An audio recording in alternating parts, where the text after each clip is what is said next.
하나님 말씀 시편 74편 12절에서 23절까지 보도록 하겠습니다. 시편 74편 12절에서 23절까지 같이 읽겠습니다. 하나님은 예로부터 나의 왕이시라. 사람에게 구원을 베푸셨나이다.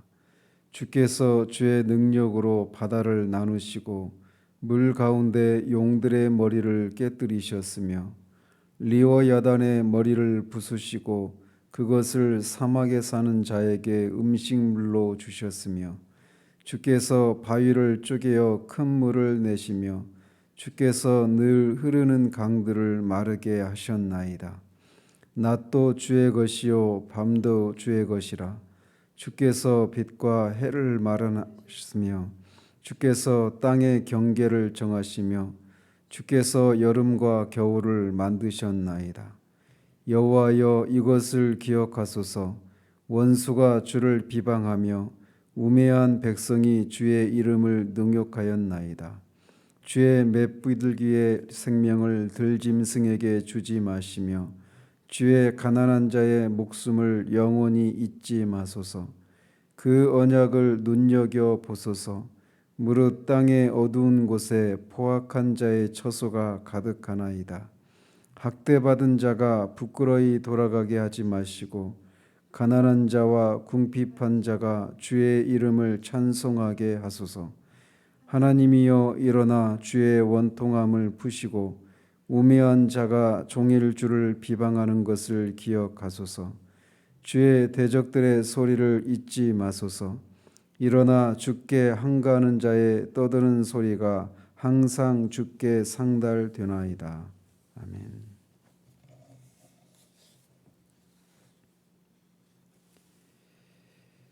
지난번에는 11절까지를 통해서 시인이 현재 유다가 당하고 있는 그 참담한 상황을 하나님께 고통 중에 호소하고 있는 장면을 살폈습니다. 시인이 겪고 있는 가장 큰 고통은 하나님이 임재하셔서 당신의 백성들을 통치하시고 당신의 백성들과 교제를 나누는 곳의 상징이었던 성전이 이방인의 손에 의해서 철저하게 파괴되고 하나님의 이름이 능욕을 받는 것이었습니다. 시인은 그런 상황을 인해서 탄식한 후에 하나님께 이제 구원을 호소하기 시작합니다. 그런데 본격적으로 구원을 호소하기 전에 하나님께서 과거에 이스라엘 백성들에게 또 이 세상 가운데서 행하신 사건들을 회상한 후에 이제 구원을 호소합니다. 시인이 이렇게 하는 것은 이런 것을 하나님 앞에 상기시켜 드림으로 과거에 그렇게 역사하셨던 하나님이 지금도 그런 보호의 은혜를, 구원의 은혜를 펼쳐주시기를 소원하고 있는 것이죠. 보시면 하나님은 예로부터 나의 왕이시라. 사람에게 구원을 베푸셨나이다. 여기서 나의 하나님, 나의 왕이시다라고 말할 때 여기서는 신 개인만을 가리키는 것이 아니라 유다 백성 전체를 대표하는 의미로서의 나를 가리킵니다. 따라서 하나님이 나의 왕이시다라고 하는 말은 하나님께서 택한 백성 이스라엘과 맺은 언약 관계를 상기시켜 드리고 있는 겁니다. 시는 그런 언약 관계의 기초에서 하나님께서 이스라엘의 영원한 왕이심으로 예루살렘이 처한 위기 가운데서 당신의 백성들을 보호해 주실 것을 함축적으로 간구하고 있는 겁니다. 왕의 임무는 대외적으로는 외부의 대적들로부터 나라를, 백성을 보호하는 거고 또 대내적으로는 당신의 백성들의 필요를 채우고 공의로 다스리는 것이 왕의 임무이기 때문에 이스라엘에게 하나님이 그런 임무를 행하셔야 될 왕이심을 상기시켜 드리고 있는 겁니다. 그리고 사람에게 구원을 베푸셨다, 이 말은 문자적으로는 세상 가운데서라고 하는 말입니다. 그러니까 하나님이 이스라엘의 왕으로서 구원을 베푸신 그 일들이 세상 가운데서 행해진 일이다. 즉 모든 사람들이 볼 수 있는 곳에서 그렇게 구원의 역사를 베푸셨다라고 하는 것을 말씀드리고 있는 거예요. 하나님께서 당신의 나라인 백성들을, 이스라엘 백성을 구원하는 사건이 암암리에 그냥 어떤 한 구퉁이에서 그냥 그 이스라엘 백성에게만 알려지게 행해진 것이 아니라 주변의 모든 나라들이, 세상 모든 사람들이 볼 수 있도록 그렇게 행하셨다라고 하는 것을 말하고 있는 겁니다. 그러면 이스라엘의 왕으로서 하나님이 그렇게 세계 모든 만방이, 당시의 모든 만방이 그 하나님의 구원 역사를 볼 수 있도록 하신 사건이 무엇이냐? 이제 이 13절에서부터 얘기를 하고 있는 겁니다. 주께서 주의 능력으로 바다를 나누시고 물 가운데 용들의 머리를 깨뜨리셨으며, 이것은 홍해를 가르고 마른 땅을 지나게 한 그 사건을 의미합니다. 그리고 용들의 머리를 깨뜨리셨다라고 하는데, 용은 성경에 종종 하나님께 대적하는 세력이나 또는 특별히 좁혀서 애굽을 가리켜서 용에 비유하곤 하는데, 결국 용들의 머리를 깨뜨리셨다라고 하는 것은 홍해를 건너게 하실 때 애굽의 군대가 그 물속에서 수장된 사건을 의미합니다. 리오야단의 머리를 부수시고 그것을 사막에 사는 자에게 음식물로 주셨으며, 리오야단 역시 용과 마찬가지로 거대하고 힘센 그런 그 바다 괴물을 가리킵니다. 옛날 그 구약 개역 성경에서는 이 용어를 다 악어로 번역을 했는데, 욥기 41장에 보면 리오야단에 대해서 묘사하고 있는데, 그 리오야단이 악어 정도가 아닙니다. 엄청 큰 거예요. 그래서 창조과학자들은 이 리오야단이 공룡이 아니었을까라고 얘기를 하는데, 전혀 근거가 없는 그런 해석은 아닌 것으로 보여집니다. 어쨌든 이 리오야단 역시 그 하나님이 직접 그렇게 그 리오야단이라고 하는 동물을 죽이셨다 이런 의미가 아니라 용과 마찬가지로 애굽을 가리키는 겁니다. 그래서 이 시인이 이것을 두 번이나 언급하고 있는 것은 하나님께서 애굽을 철저하게 파괴하셨다라고 하는 것을 의미하는 것입니다. 이것은 종말론적으로 보면 장차 하나님께서 최후 심판 때에 하나님의 대적들에 대해서 이루어질 철저한 심판을 상징하기도 합니다.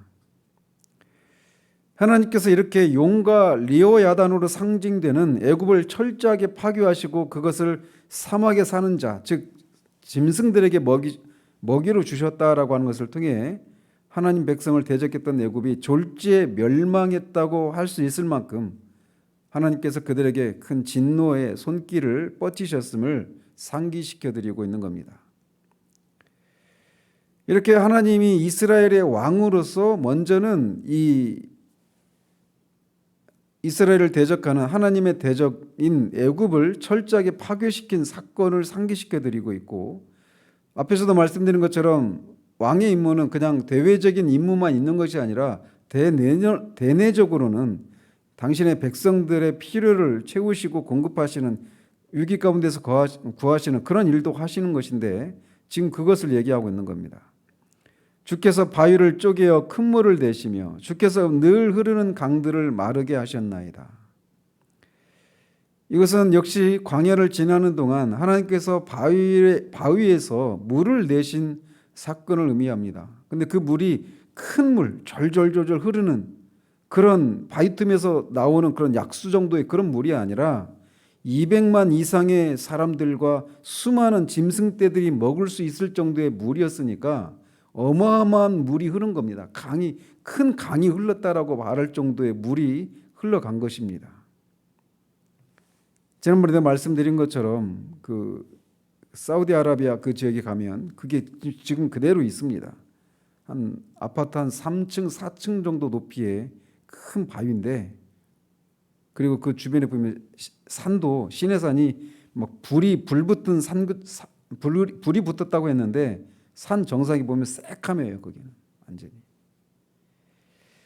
어쨌든 그렇게 이 광야에서 반석을 쳐서 물이 나오게 한 그 사건을 의미합니다. 역사적인 사건인 거죠. 또 늘 흐르는 강들을 마르게 하셨다, 이 얘기는 요단강을 말리시고 강을 건너게 하신 것을 말하고 있는 겁니다.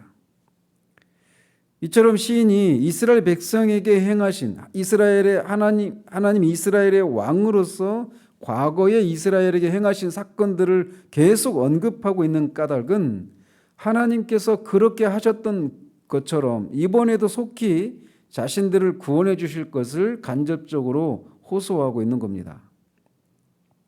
또 이어서 낮도 주의 것이요 밤도 주의 것이라 주께서 빛과 해를 마련하셨으며 주께서 땅의 경계를 정하시며 주께서 여름과 겨울을 만드셨나이다. 이거는 창세기 1장의 첫째 날과 셋째 날과 넷째 날에 하나님의 사역을 상기시켜 드리고 있는 겁니다.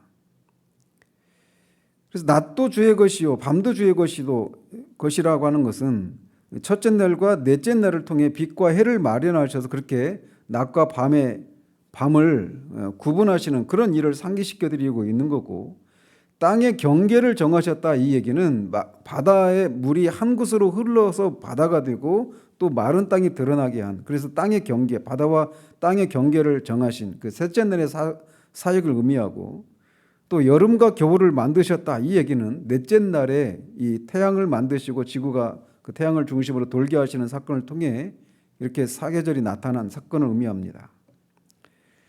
그런데 그것은 이렇게 하나님의 창조를 통해서 결국 드러내시고자 하시는 것 중에 하나가 무엇이냐면, 하나님은 엘로힘의 하나님으로 이렇게 큰 권능을 행하시는 전능하신 하나님이시라고 하는 것을 나타내는 사건이란 말이죠.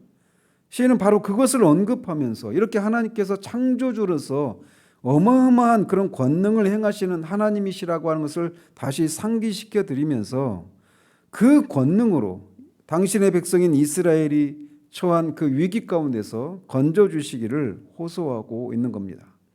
우리가 창세기를 살피면서 우리가 그것을 통해서 결국 시인이 지금 그것을 이렇게 적용하고 있는 것처럼 우리의 기도 가운데 이런 것들을 하나님 앞에 상기시켜 드리면서 기도해야 되는 것이죠. 그냥 창세기 이런 일을 하셨다라고 하면 끝나는 것이, 그런 정보를 지식을 얻는 데서 끝나는 것이 아니라 그것을 이렇게 활용해야 되는 것입니다.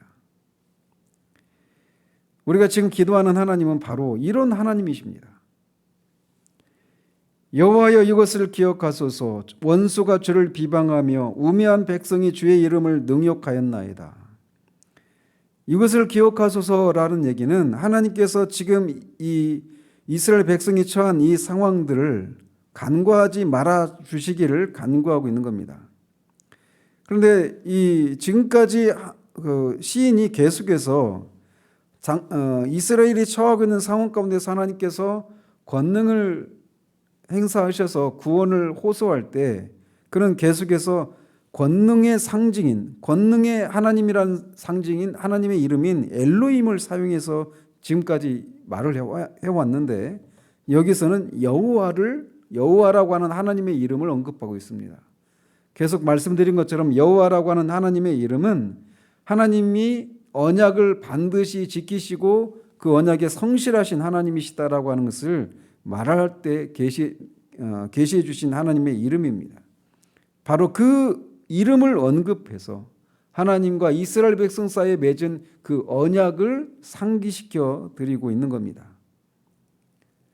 그러면서 그 언약의 하나님께 하나님의 원수가 주를 비방하고 있고 우매한 백성이, 즉 하나님을 알지 못하는 이방이 주의 이름을 능욕하였다라고 말하고 있는 겁니다. 즉 바벨론이 하나님의 이름을, 성전을 파괴하면서 자신들의 신이 이스라엘의 신을 이겼다라고 말하고 있는 거예요. 성전의 그 모든 각종 그 기구들과 모든 그 언약궤나 이런 것들을 다 깨부시는 것을 통해서 말이죠.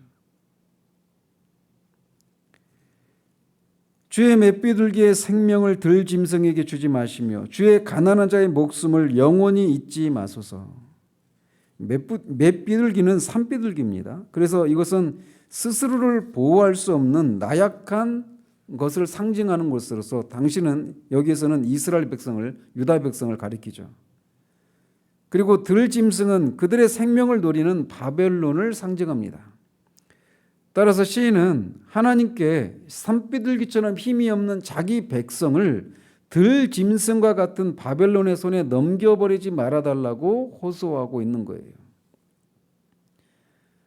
시인은 유다 백성이 처한 이 곤고한 처지를 들어서 긍휼과 자비가 풍성하신 언약의 하나님께 구원을 호소하고 있는 겁니다. 그러면서 그가 계속해서 지금 이 상황 가운데서 하나님의, 우리가 알다시피 이 일이 일어난 것은, 겉으로 드러난 이 이유는 그 이스라엘 백성이 하나님의 언약을 어기고 불순종한 것에 대한 심판으로 이루어지는 일입니다. 출애굽의 과정에서 시내산에서 언약을 체결하셨을 때 너희들이 이 언약에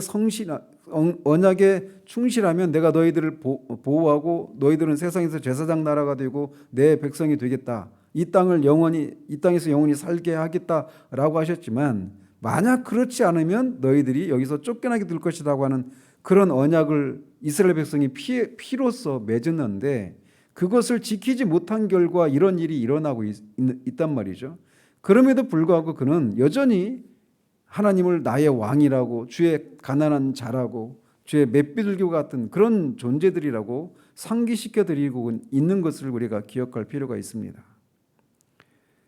계속해서 그 언약을 눈여겨 보소서. 무릇 땅의 어두운 곳에 포악한 자의 처소가 가득하나이다. 여기서 말하는, 시인이 말하는 언약은 아브라함 언약과 시내산 언약을 가리킵니다.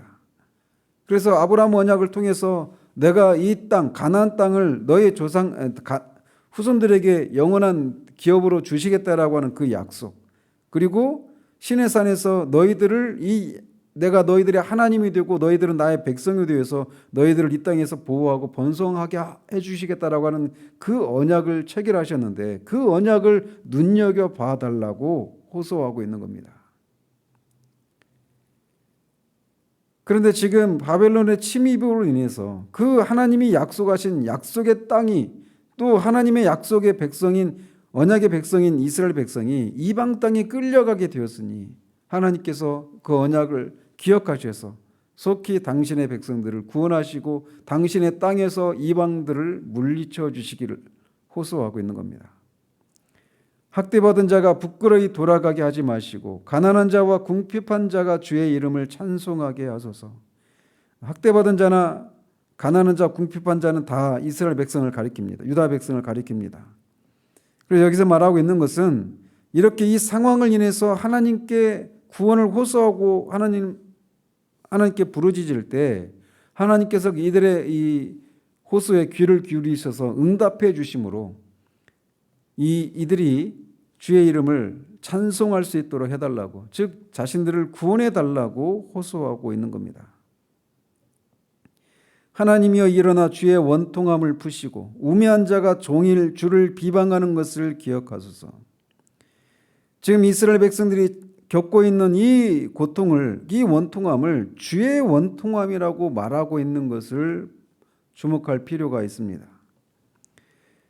말씀드린 것처럼 이건 이스라엘 백성이 하나님의 심판을 받아서 겪고 있는 그런 상황인데, 이 상황을 이 이스라엘과 남유다와 하나님을 일치시키고 있는 것을 볼 수 있어요. 그래서 이 상황을 주의 원통함을 풀어달라고 그렇게 호소하고 있는 겁니다.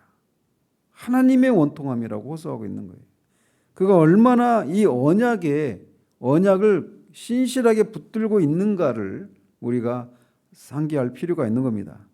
하나님께 죄를 지어서 불순종해서 심판을 당하고 있는 상황임에도 불구하고, 그래서 자신이 원통함을 겪고 있는데 그것이 나의 원통함을 넘어서 주의 원통함이라고 말하고 있는 데까지 나가고 있단 말이죠. 주의 대적들의 소리를 잊지 마소서. 일어나 주께 항거하는 자의 떠드는 소리가 항상 주께 상달되나이다. 지금 이 성전에서, 이스라엘 온 땅에서 주의 대적들이, 주의 항거하는 자가 그렇게 자신들의 승리를 외치고 방향무도하게 그렇게 자신의 승리를 외치면서 자신의 신이 이스라엘의 신을 이겼다라고 하는 그런 승리의 도주에서 지르고 있는 그 소리를 기억해달라고 하며 시를 마치고 있습니다. 말씀드린 것처럼 시인은 철저히 언약의 근거에서 하나님께 호소하고 있는 것을 봅니다.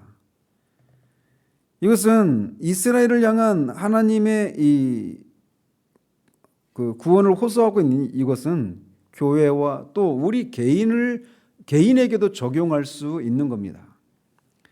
그래서 우리가 하나님으로부터 어떤 징계를 받아서 우리가 어떤 고통을 겪고 있는 또는 교회적으로 개인적으로 그런 일이 있을 때 우리가 붙들어야 될 것이 무엇인가? 예수 그리스도의 십자가의 대속의 죽으심을 통해 체결한 새 언약, 그 언약이 확실하고 그 언약이 불변하다라고 하는 사실, 우리의 죄로 인해서조차도 그 언약을 통해서 맺어진 그 내용이 결코 변할 수 없다라고 하는 그 확신, 그것에 대한 확신이 우리 가운데 있을 때 이런 기도가 쏟아져 나올 수 있는 겁니다. 그러나 좀 더 나아가서 하나님께서 말씀드린 것처럼 이스라엘 백성의 이 심판을 인해서 이렇게 이방에 의해서 철저하게 성전이 파괴되고 이스라엘 백성들이 그 땅에서 쫓겨나는 일이 일어났는데 그 상황에 대해서 하나님은 응답을 해주시지 않습니다. 실제로 성전은 파괴되고 말았고 이스라엘 백성들은 땅으로, 이 바빌론 땅으로 쫓겨나고 말았습니다. 그것이 표면적으로는 이스라엘 백성들이 언약을 어긴 것 때문에 그런 일이 일어났지만 궁극적으로 그것은 또 그렇게 되어져야만 하는 겁니다. 왜? 성전은 형태입니다. 보이는 성전은 형태이고 이스라엘 백성도 결국 형태예요. 어떤 것의 형태냐? 결국 참 성전인 예수 그리스도가 오시고 참 이스라엘의 백성인 영적인 이스라엘 백성이 남은 유대인과 그 남은 이방인들로 구성된 참 이스라엘, 영적인 이스라엘이 결국 본질이거든요. 그래서 그 하나님은 그런 하나님의 구속 경륜 가운데서 그렇게 이 형태를 깨뜨리시는 일을 하시고 결국 그 과정을 통해 본질이 나타나도록 하는, 형태가 깨져야 그 형태 속에 담겨 있는 본질이 나타나잖아요. 성전을 파괴하시는 것을 통해서 참 성전인 예수 그리스도가 오시고 또 육체를 하나님의 성전인 참 성전인 예수님의 몸을 깨뜨리시는 것을 통해서 보이지 않는 참 성전인 교회가 나타나도록 하는 이런 구속 경륜을 진행해 가시는 과정 가운데서 이런 일들이 또 진행되고 있는 겁니다. 그래서 이중적인 의미가 있는 거죠. 겉으로는 이스라엘 백성의 그 불순종 때문에 심판하시는 이런 일들이 일어났지만 그것을 통해서 결국은 구속 경륜이 진행되고 있는 그런 이중적인 일들이 있게 되는 것이에요. 우리가 봐야 될 것은 바로 거기까지 봐야 하는 것입니다.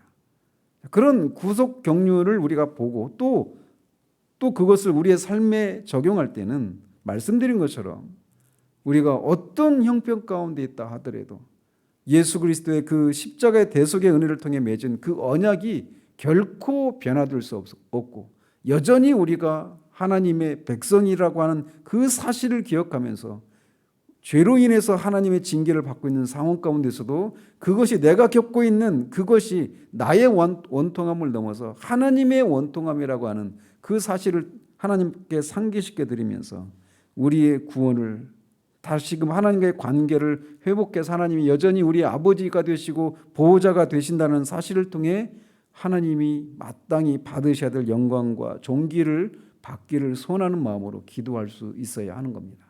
이 아침에도 그런 언약에 대한 확신을 가지고 하나님 법에 상기시켜 드리는 그런 우리들 되기를 바랍니다. 기도하겠습니다. 하나님 아버지, 시인이 바벨론에 의해서 예루살렘 성전이 파괴되고 있는 그 상황 가운데 자신들의 불순종과 죄로 인해서 하나님의 심판을 받고 있는 상황 가운데서도 여전히 이스라엘이 하나님의 백성임을, 하나님은 이스라엘의 왕이심을, 이스라엘의 원수가 하나님의 원수요 대적임을, 자신들이 겪고 있는 원통함이 하나님의 원통함임을 상기시켜 드리고 있는 이 시편을 살펴보았습니다. 그가 감히 그렇게 할 수 있었던 것은 하나님이 언약의 하나님이시고 그 언약의 하나님이 이스라엘과 맺은 그 언약이 결코 완전히 파괴될 수 없다라고 하는 그 확신의 근거에서 그런 기도를 하고 있는 것을 봅니다. 마찬가지로 우리도 예수 그리스도의 십자가의 보혈을 인해서 하나님이 우리의 하나님이 되시고 우리가 하나님의 백성이 되는 그 은혜를 우리가 그 언약 아래에 있는 언약 백성임을 인해서 이 아침에도 우리가 주님 앞에 기도할 때 그 언약의 확실함을, 견고함을, 불변함을, 충분함을 하나님 앞에 상기시켜 드리며 우리가 확신 가운데 우리의 문제를 또 교회의 문제를 이 시대의 문제들을 하나님 앞에 아릴 수 있는 우리들 될 수 있도록 도우시기를 원합니다. 예수 그리스도 이름으로 기도합니다. 아멘.